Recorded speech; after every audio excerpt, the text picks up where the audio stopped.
Hi everyone, welcome to my YouTube channel. Well, it's a shocking day outside again today, so decided to paint inside in my studio. One of my Sunday walks, I made this little sketch, pencil sketch of a country lane not far from my home in Galleywood, and so I'm going to put that down onto watercolour paper. I have all my materials ready. That's basically it. Brushes, paints, water. I've freshened the paints up because they're a little grubby from last time I painted, and now I'm going to make a start and show you exactly how I paint from this lovely little pencil sketch. Well, I'm going to start off with an overall wash using a number 4 Winsor & Newton round mop brush. May use a 1/2 inch flat as well for the initial start. Going to have light coming from the right, so obviously we need a reasonably light sky on the right hand side, and it would be nice to have a bit of warmth in the sky.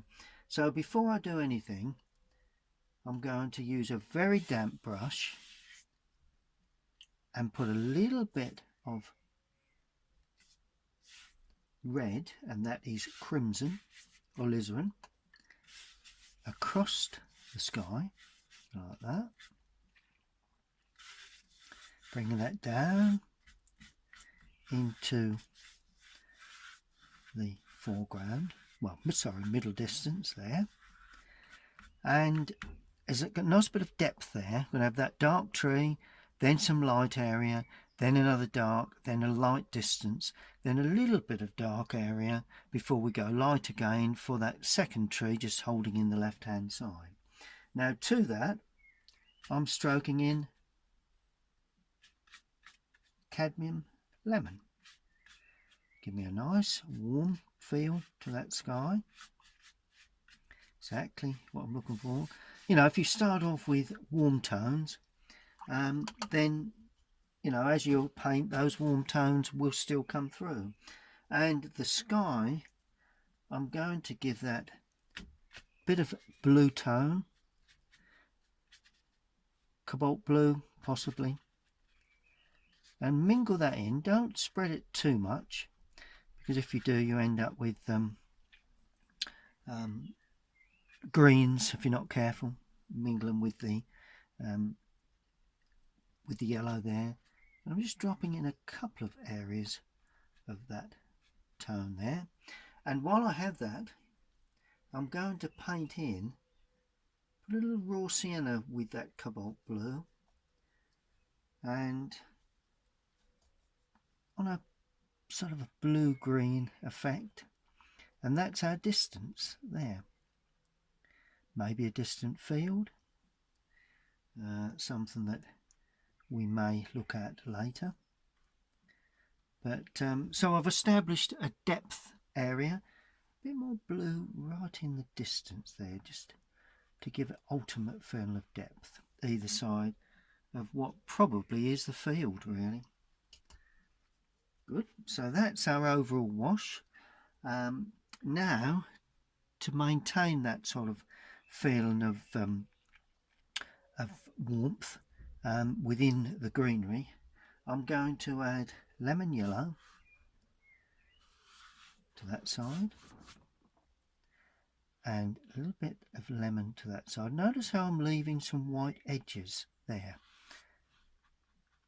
So that's really the basis for the hedging that we'll be in shortly, and a bit of distant there. And as you go up, you lose a bit of paint from the brush, and you get a little bit of blue in there from the sky, and consequently it comes up slightly different, a better colour.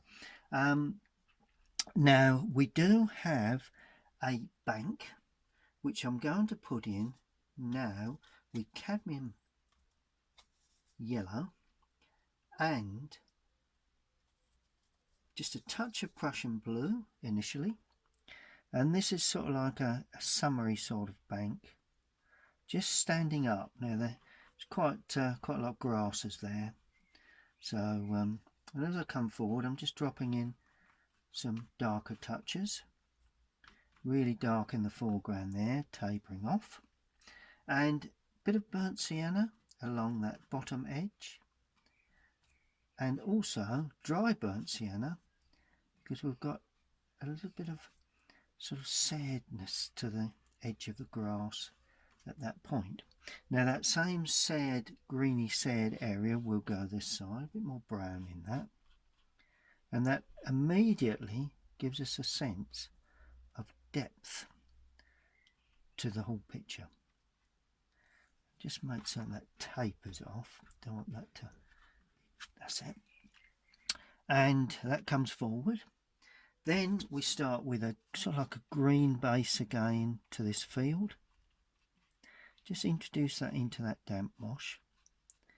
I'll do for painting today because it's not too warm.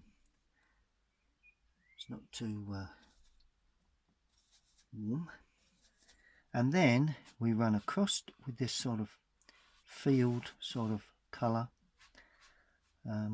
May have had more green in that. Let's bang a bit more green into that. A little bit more Prussian, bit of cadmium, just to pick up some greener tints to that.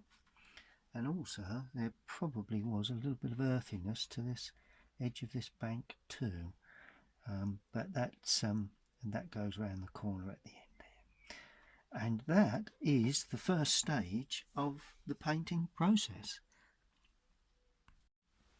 Just before it dries, I'm going to put in the road colour. Now it was a grey gravel sort of farm. It's a road, but it's not used. It's more of a bridleway sort of path affair. So I'm going to start off with little ultramarine with burnt sienna, not too much burnt sienna, mainly ultramarine. Give me a nice light grey in the distance like that. Then as I come forward I'm adding a little more burnt sienna,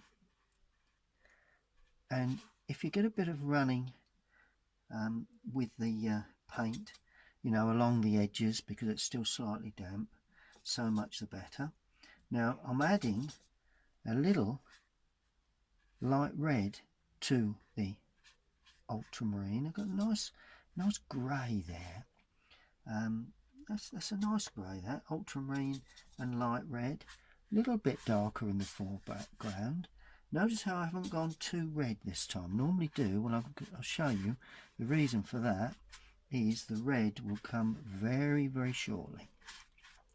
And there's the red. Look at that. And let that dry. Now, most people wouldn't put that red into the foreground, but bear with me. I'm pretty sure it'll work. Just before it dries, I'm going to put in the road colour. Now it was a grey gravel sort of farm. It's a road, but it's not used. It's more of a bridleway sort of path affair. So I'm going to start off with little ultramarine with burnt sienna, not too much burnt sienna, mainly ultramarine. Give me a nice light grey in the distance like that. Then as I come forward I'm adding a little more burnt sienna, and if you get a bit of running with the paint, you know, along the edges because it's still slightly damp, so much the better. Now I'm adding a little light red to the ultramarine. I've got a nice grey there. That's a nice grey, that ultramarine and light red, a little bit darker in the foreground. Notice how I haven't gone too red this time. Normally do. Well, I'll show you. The reason for that is the red will come very, very shortly. And There's the red, look at that, and let that dry. Now most people wouldn't put that red into the foreground, but bear with me, I'm pretty sure it'll work. Well, I've just put a mount over the picture. It's completely dry now, so that gives me the opportunity to get in with it's always nice to put a mount over the top just to see the basic composition. Gives me a chance to get in now with a sense of the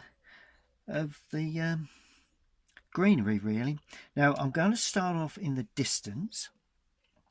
I'm going to use this 1/2 inch flat again. I've become rather attached to that over recent weeks. I do quite often change, but and this mop brush, this round mop brush as well. Going to damp above the distant greens and not right into that corner, because that's where I need hard edges. Now distant greens, I'm actually going to use cobalt blue with cadmium yellow and a little more blue in the mix, because I need these greens to be, it is a summer scene, I want the greens to be quite blue green, not too strong in colour, and I'm trying to just get that to look like the tops of trees. Notice the way I'm holding the brush, and I'm gradually heading back down, leaving, there are some hard edges, but the rest will be softened. There you go. So I've opened the top up, bottom is harder edged, and then as we break out onto the outside edge, you'll notice that it actually gets, just using the side of the brush there, just to break out onto that outside edge. It will be considerably darker there shortly, and then not too dark that side. I'm finishing at the edge of the field like that. This needs to be all to be kept quite quite weak in tone. It will dry considerably lighter than that. It's the edge of the field. There we go. Because we've got the large tree to stand in front of that. These are the distant trees. A bit more blue, just add more blue, and it makes it darker, particularly along the bottom edge. That'll all grow up into that area, and then with the side of a flat, just pull that across like that. There we go.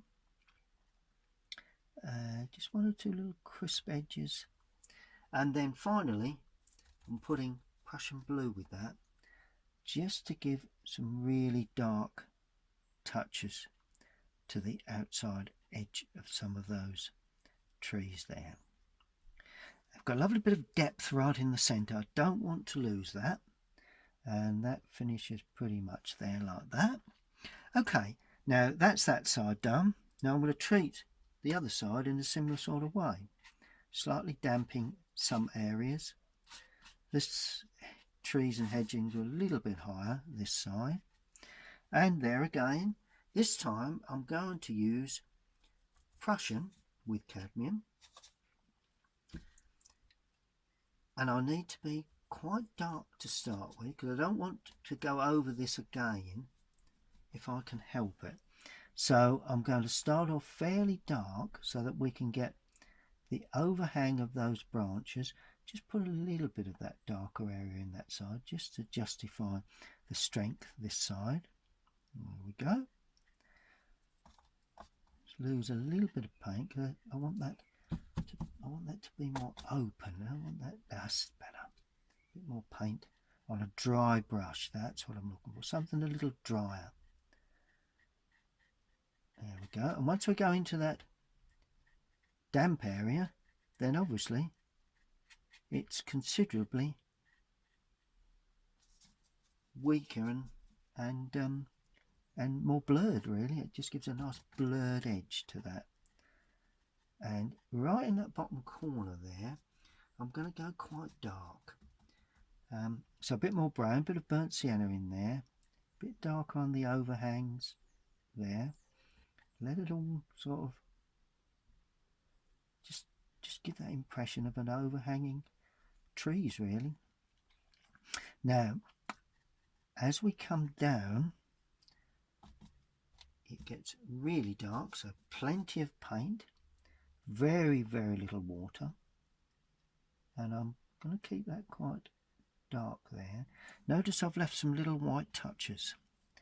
It's always important that, and very dark at the base there, and the hedge is a little bit uneven. Doesn't look too uneven to start with, but it will once we head up.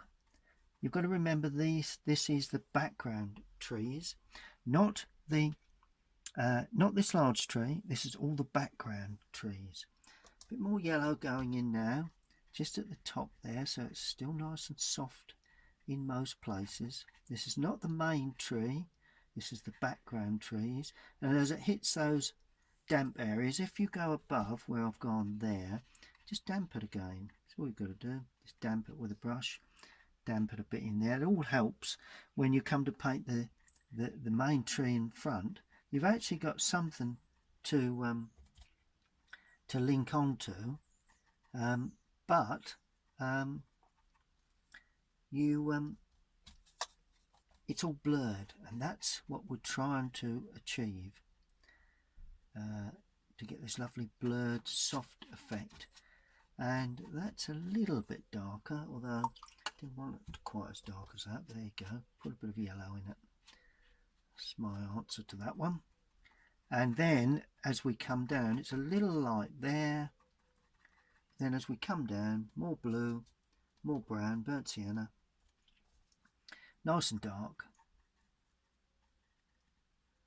just as if we've got dark trees, bit of bank standing up, all nice, and because I'm hoping this will be the last colour or the last tone required onto this area, but all about the trees then in the foreground.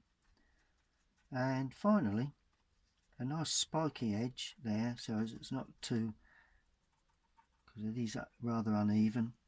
That's it, and it gets less uneven as it goes away because those spiky bits get smaller. So nice and bold spiky bits in the foreground. Good. Now where that tree comes, do you know what I'm going to do? I'm going to put the shadow from that large tree. Now the large tree will stand there, so I'm going to put in that shadow work for that large tree. Not a bad idea to damp either side of that, just to give it a soft feel. So this will be more or less the deep, fairly dark shadow work, not be too dark, from that large tree, and dappled light from the hedging. Will be darker at the bottom edge there. Notice how I've softened that, and then I've painted up into that damp area. It's only damping the area, it's not completely wetting the area. So it's hard edged along the bottom, soft at the top, and that gives us light coming over the top of the hedge. There you go. And we need, I think, to allow that to dry.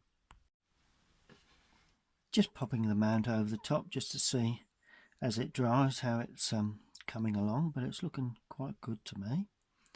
Yep, nice bit of colour there, got the general feel of the day, or certainly the sense of that scene.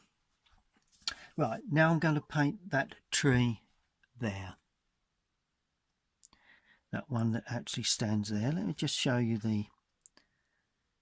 there's the drawing, and that's the scene coming along. So really my next area is that tree there.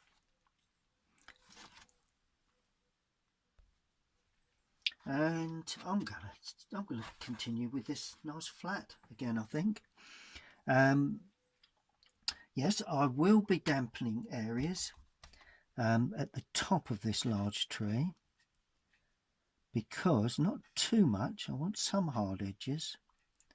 Right, now that large tree there again, it is a dark. I'm going to use ultramarine for that with cadmium yellow, because that way it will give us a slightly different dark green, not too intense. A bit more yellow to start with, and using the side of the brush I'm just dragging across the paper. Notice how it's going, it's softening where I've damped the paper, and we're getting hard edges where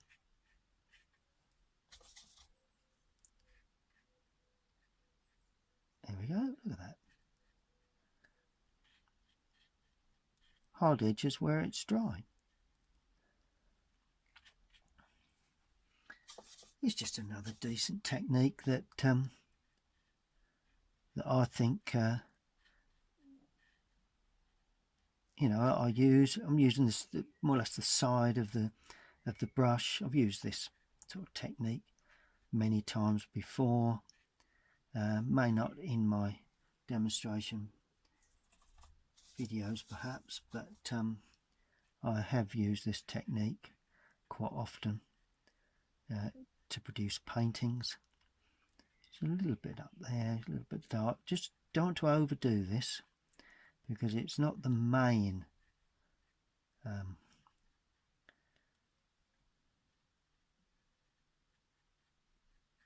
thing in the picture, and that just stands nicely there like that. Just a one tone darker, in other words more blue. You know, if you want to go darker with a green, just add more blue, and it just gives it a nice little glint of freshness in the lower area. And then I'm changing brush now, going to use a small number 6 Rosemary and Co. series 344 for the trunk, and I'm going to paint that in while it's still damp. I'm going to use burnt sienna just into the green where the where the ultramarine and cadmium mixed together is, and it's one of those trees where the trunks come down like that. There we go, stand in the field, and there's a branch then heads up, and if you paint into the damp area, then you'll find that it blurs into the greenery. And then my little trick, just a damp brush, just sit that onto the field like that. And then with the paint, if you've got a gap, just put in a little bit of branch work, just like that, like that. See how it's lovely and soft, and a nice big piece of trunk there, a little bit of splitting there. Don't worry about it blurring. Where it hits the dry, that all of a sudden takes shape. And I think that probably does it, really. Just make that a little bit larger. There you go, and just soften that again. Don't hard edge around the base. There we are. So that's that tree. Now on the right hand side we've got a lovely large tree. So we can see that in its form. It is dark because it's against the light sky. So we've got to watch we don't go too dark with this. Now I'm not actually going to damp the paper now.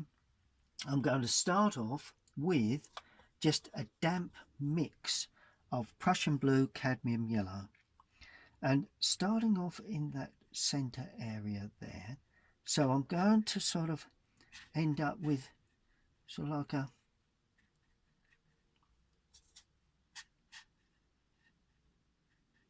quite a wild tree, this one. It was all sorts of little edges. See the side of the brush just pulling out There we go. Keep this wash nice and damp at this stage.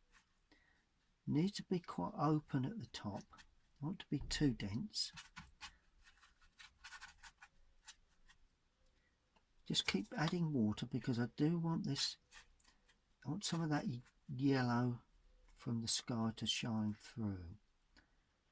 Just be aware that where you're putting on the branches, it matches with the trunk. The trunk area is there, so it's pretty much on the area. Now as we come down, I'm going to add more Prussian blue with that, and that will give me a deeper, more bluey green, which is always good. Let's keep this. See where it's damp, it's blurring now, not dissimilar to what I had there, but it's and this side is going to be quite solid up there. This side it's a bit more broken. I want that to run at a picture because I don't want the eye attracted to the top there. Then as I come down, I'm adding more more blue and burnt sienna to get a brown, and that will ultimately give me a very dark green. So I added brown to that to achieve a dark green. Don't want to cover everything. You want some of those light areas, some of those soft areas to be left. There's a branch out there, branch out there. I think that's okay. I don't think we need to do any more than that. A little more water, burnt sienna, Prussian blue, and this is extremely dark. Is it too dark? No, don't think so. Not on those outside edges. Just a touch in the centre there. You'd see the layers of branches then by using this method. A little bit that side, not too much. Not too much of this dark business at the top. Just see the crispness there of the light coming through the sky. And then we head down and we're more or less producing the trunk. Now I don't think it was ivy, but it was covered with quite a lot of foliage of some sort, so that's more or less covered there. I mean, if it was ivy, then if it looks like ivy, then so much the better really.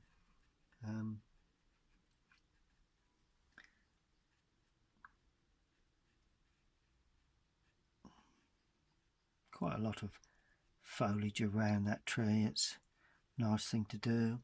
And a bit more brown just to hint at perhaps a trunk within that. Make it quite wide because it's quite a large tree. There you go. And that sits just on the edge of that bank. There we are. Brilliant. And now all we need to do is to use this brush again, burnt umber. I'm going burnt umber with Prussian blue this time to produce any branches that I think would suit the tree itself. We couldn't see that many branches due to the fact it was quite dense, quite a dense sort of tree, but I'm going to put one in there like that.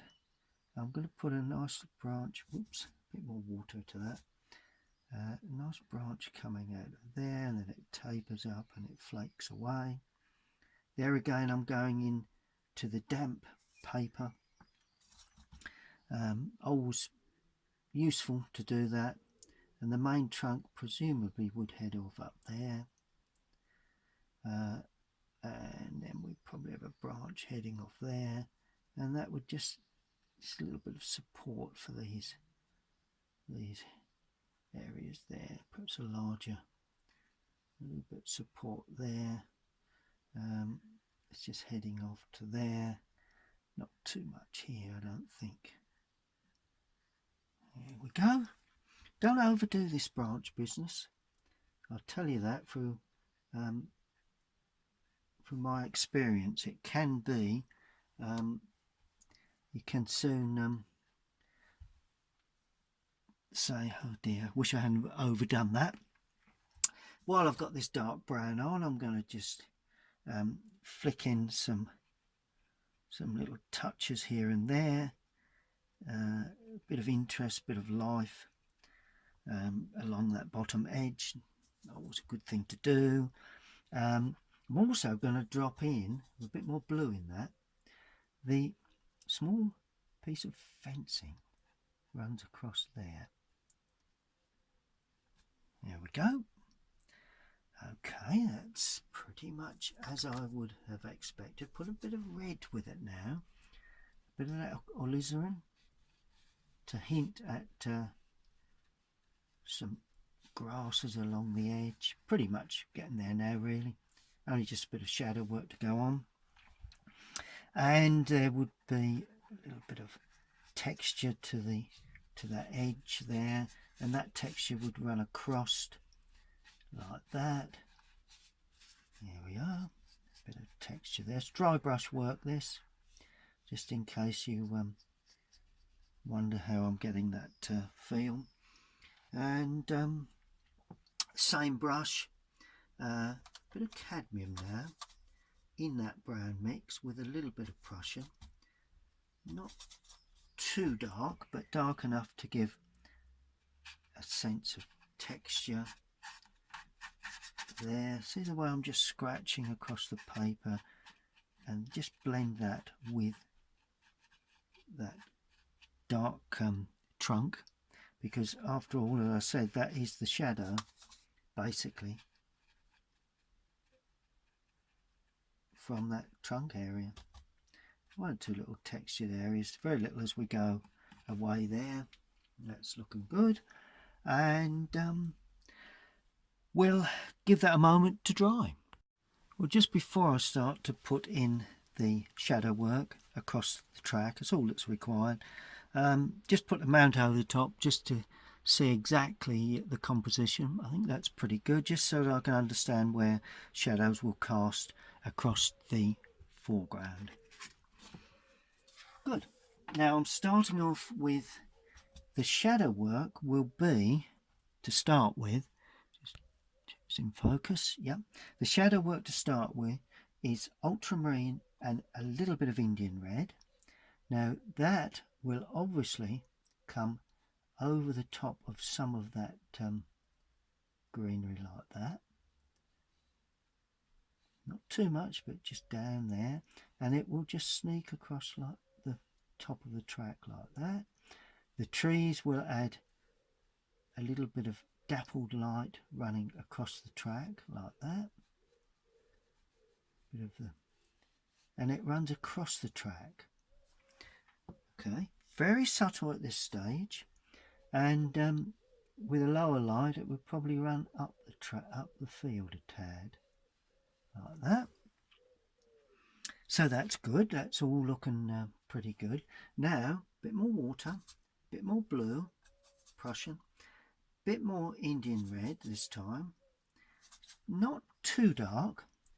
I have made mistakes sometimes by going too dark with the shadow work. Just a little bit up there, but we've got the basic shadow on there anyway. And this is from that large tree. Now the trunk area will be quite dense. Then as we come forward, more red, more blue, and I'm adding crimson or alizarin to that now, because I want this to have a bit more punch. And that then just pulls away across the track, leaving one or two areas unpainted, but it's a nice purpley warm sort of shadow that I'm looking for, and it just runs across like that. And I'm using this old damp trick again, just damp the outer edge of that so as we get a blurred effect.